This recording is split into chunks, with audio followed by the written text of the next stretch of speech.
Hello everyone. তো সকাল সকাল দেখো ঘুম থেকে উঠে পড়েছে আর বাইরে প্রচণ্ড ঠান্ডা আর কুয়াশায় কিছু দেখা যাচ্ছে না। তো আমি প্রতিদিনের মতো ছাদে চলে এসেছি। ছাদে এসেই আমি ব্রাশ করি।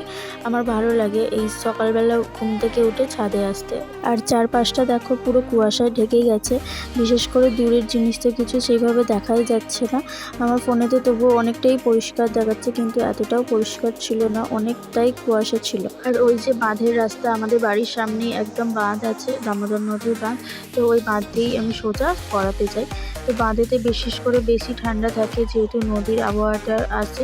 আর চলো তাহলে দেরি না করে আমি ব্রাশ করে নিই। আর এখানে দেখো পাখিগুলো কেমন ঠান্ডার মধ্যে জোরে সোরে হয়ে গেছে, একদম ফুলে ফুলে ঘুগলি হয়ে আছে। তো এই ঠান্ডার মধ্যে ওদের আমার মনে হয় সব থেকে বেশি কষ্ট। তো ব্রাশ করে নিচে চলে এসেছি। এবার আমি বিস্কুট খেয়ে নেবো। আমার এই বিস্কুটটা ভীষণ ফেভারিট। তো দেখো মুখটা যেহেতু একটু ড্রাই হয়ে গেছে, শীতকালে তো মানে প্রচণ্ডই ড্রাই হয়ে যায়, তাই আমি একটু ময়শ্চারাইজার মেখে নিলাম। আর চলো এবার তাহলে যাওয়া যাক।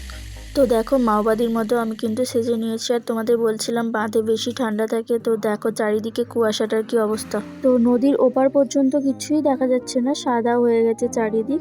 আর দেখো রাস্তাঘাটে কিন্তু কিচ্ছু লোক নেই, কোনো লোকই নেই। আমি একা এখান দিয়ে যাচ্ছি। আমি প্রায় দিনই একাই যাই, যেহেতু সকালের দিকে খুব একটা লোক থাকেও না, কুকুরও থাকে না, বিড়ালও থাকে না। কিন্তু ওই দিকে দেখতে পেলে একটা শিয়াল হেঁটে যাচ্ছিল।